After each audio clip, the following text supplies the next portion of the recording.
আমরা আমি ঢাকা নয়ের স্বতন্ত্র প্রার্থী হিসেবে যে মনোনয়ন আবেদনপত্র দিয়েছিলাম সেটা আপাতত গৃহীত হয়নি, কিন্তু আমরা আপিল করব। আপিল করার প্রক্রিয়া আমরা ইতিমধ্যেই শুরু করেছি। কারণ হিসেবে যেটা নির্বাচন কমিশন বলেছে, আপনারা জানেন যে স্বতন্ত্র প্রার্থীর জন্য বিধি অনুযায়ী 1% ভোটারের স্বাক্ষর নিতে হয়। সেই 1% ভোটারের সংখ্যা যা হয় তার চেয়ে আমরা বেশি স্বাক্ষর সাবমিট করেছি, প্রায় 200-র মতো বেশি ছিল।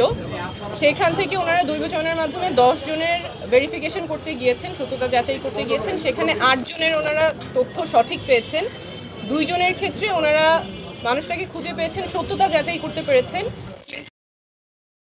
ভোটার ছিলেন না, ওনারা জানতেন না ওনারা। একজনের বাসা খিলগা যেহেতু ঢাকা 9 আর 11 দুইটাই পড়ে, উনি জানতেন যে উনি ঢাকা 9-এর ভোটার এবং তার জানার কোনো উপায় ছিল না যে সে ঢাকা 9-এর ভোটার না। উনি গিয়ে ওয়েবসাইটে চেক করেছেন, ওনার ভোটার নাম্বারটা পান নাই, এনআইডি যেটা ছিল উনি জানতেন উনি ঢাকা 9-এর ভোটার, সেভাবে তিনি স্বাক্ষর করেছেন।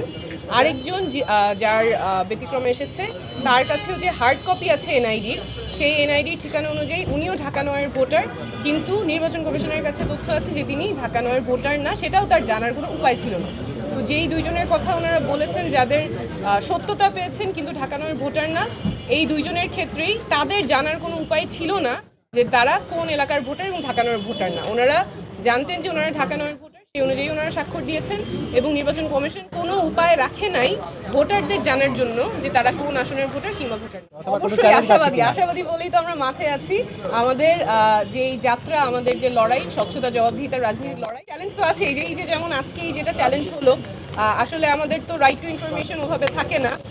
যারা এত কষ্ট করে স্বাক্ষর দিয়েছেন তাদের জন্য নির্বাচন কমিশন কোনো উপায়ও রাখে নাই জানার যে তিনি কোন আসনের ভোটার। আমরা এত কিছু বলি, আমাদের অধিকারের কথা বলি, কিন্তু এই বেসিক তথ্যটা জানার পর্যন্ত আমাদের কোনো উপায় রাখা হয় নাই।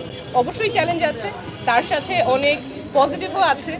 আমাদের যেহেতু দল থেকে না হয়ে স্বতন্ত্র যাচ্ছি, মানুষ একেবারেই খুব কাছে থেকে অনেক ভালোবাসা দিচ্ছে, তো অবশ্যই পজিটিভও আছে।